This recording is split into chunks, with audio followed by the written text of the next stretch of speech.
بسم اللہ الرحمن الرحیم نحمدہ ونصلی علی رسولہ الکریم اما بعد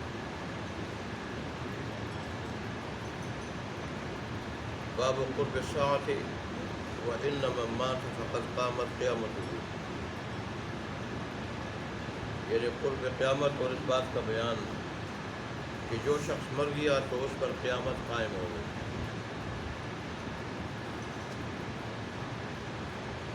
ظاہر ہے جو آدمی مرتا ہے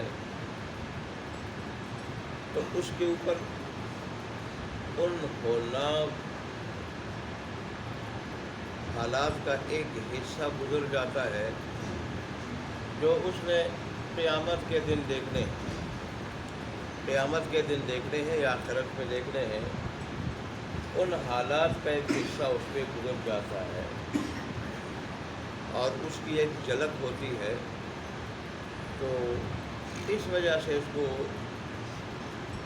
قیامت کہا گیا۔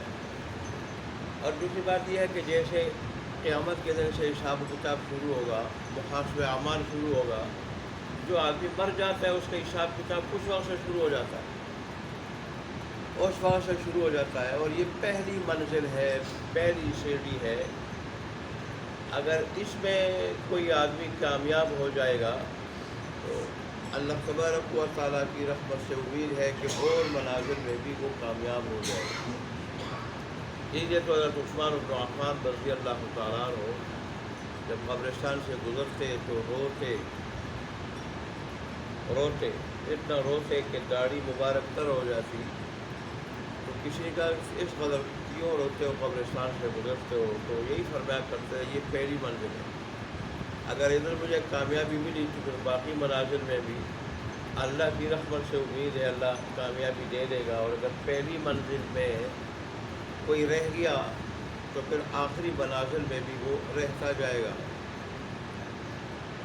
تو بہرحال رسول اللہ یہ جو باب کی سرخی بنائی گئی ہے یہ بھی در حقیقت ایک حدیث ہے، اور اس حدیث کے الفاظ سے باب کی سرخی اور عنوان بنایا گیا ہے کہ جو مر گیا تو اس پر قیامت برپا ہو چکی۔ آگے شارح نے علامہ طورپشتی رحمہ اللہ کے حوالے سے لکھا ہے کہ قیامت کی 3 قسمیں ہیں، ایک قیامت کبریٰ ہے، ایک قیامت وسطیٰ ہے، اور ایک قیامت صغریٰ ہے۔ قیامت کبریٰ تو اس دن کو کہا جائے گا کہ جس دن سور پھونکا جائے گا اور یہ ساری کائنات زیر و زبر کیا جائے گا، ساری کائنات کو زیر و زبر کیا جائے گا، ختم کیا جائے گا، اور پھر دوسرے سور سے سارے لوگ زندہ ہو کے اٹھیں گے اور حساب کتاب ہوگا، جزا سزا ہوگی۔ اور قیامت وسطیٰ کہا جاتا ہے ایک نسل کے گزر جانے،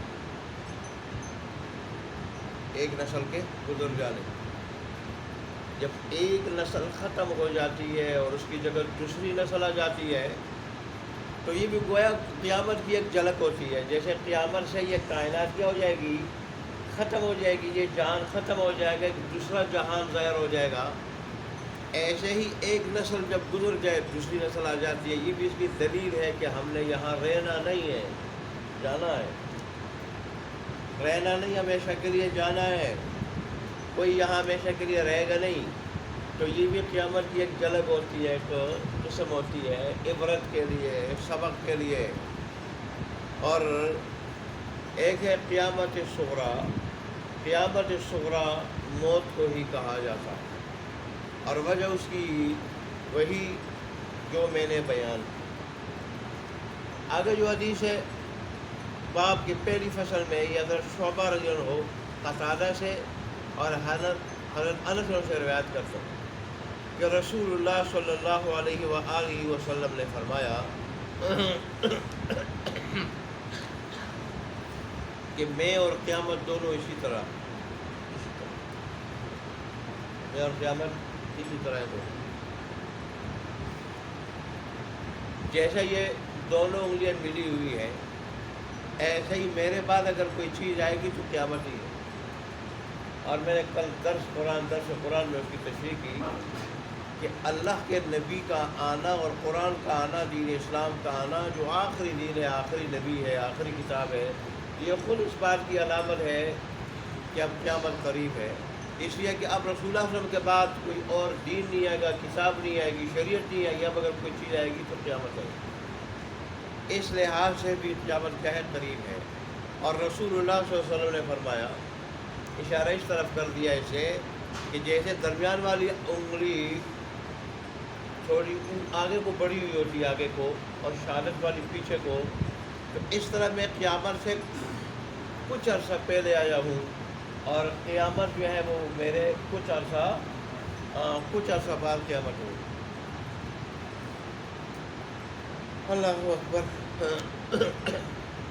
دوبارہ یہ حدیثیں بھی اس بات پہ دلالت کرتی ہیں کہ ہم نے یہاں ساری زندگی رہنا نہیں ہے، کچھ عرصے کے لیے ہم آئے ہیں یہاں پہ، اور آخرت کی تیاری کے لیے آئے ہیں۔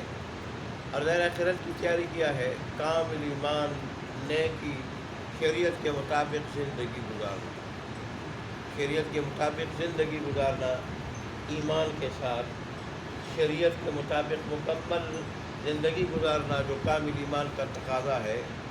اس طرح اگر ہم دنیا میں رہیں گے تو ظاہر ہے ہم اپنے جد امجد حضرت آدم علیہ السلام کی وراثت جنت کے حقدار ہو جائیں گے، اور اگر اس طرح ہم دنیا میں نہیں رہیں گے تو پھر ہم اس وراثت کے حقدار نہیں ہوں گے، پھر ہمارا ٹھکانہ کوئی اور ہوگا۔ اللہ تبارک و تعالیٰ ہمارے ہاتھ پہ رحم فرمائے، اور اللہ تبارک و تعالیٰ ہمیں عمل کرنے کی توفیق عطا فرمائے۔ دیکھیں فجر کی فضیلت اس دن رمضان میں سنی تھی، کتنی فضیلت ہے۔ اللہ نے خود فرمایا کہ فجر کی نماز پڑھ لیا کرو، کہ یہ فرشتوں کے حاضری کا وقت ہے، رات دن دونوں کے فرشتے ہوتے ہیں، اور ظاہر ہے میرے پاس آتے ہیں فرشتے، میں پوچھتا ہوں بندے کیا کر رہے تھے، فرشتے پھر بتاتے ہیں جس حال میں بندے ہوتے ہیں، تو جو نماز پڑھ رہے ہوتے ہیں فجر کی، اور پھر اس کے بعد پھر تسبیح بیان کر رہے ہوتے ہیں، دعائیں کر رہے ہوتے ہیں، فرشتے وہ بیان کرتے ہیں۔ اللہ تبارک و تعالیٰ فرشتوں کو گواہ بنا کے ان کی مغفرت کا اعلان کرتے ہیں، مغفرت کا۔ اور دوسری بات یہ کہ جس نے، جیسے بخاری کی روایت ہے کہ جو فجر کی نماز نہیں پڑھتا تو شیطان اس کے کان میں پیشاب کر دیتا، اس کے کان میں پیشاب کرتا ہے، تو سارا دن سست پڑا رہتا ہے، سست نکما پڑا رہتا ہے، کسی کام کا نہیں ہوتا۔ اور جو فجر کی نماز پڑھتا ہے تو وہ چست رہتا ہے، شیطان کے پیشاب سے بچ جاتا ہے، اور سارا دن چست ہوتا ہے اور ہر کام کرنے کا قابل ہوتا ہے۔ وعید اپنی جگہ، سزا اپنی جگہ، یہ نقصان بھی انسان کا ہو جاتا ہے۔ اور غیر نماز وہ چیز ہے، سب سے پہلے ایمان کے بعد اگر سوال ہوگا تو نماز کا۔ مومن تھا یا نہیں تھا؟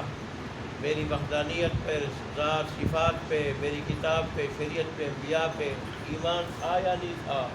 اس کے بعد جو سوال ہوگا، اچھا بتا دو نماز پڑھتا تھا یا نہیں؟ اگر جواب نفی میں ہوگا تو جہنم میں، ہاں میں ہوگا تو جنت ہے۔ اللہ تبارک و تعالیٰ ہمیں پکا نمازی بنا دے، بلکہ شریعت کا مکمل پابند بنا دے۔ وآخر دعوانا الحمدللہ رب العالمین۔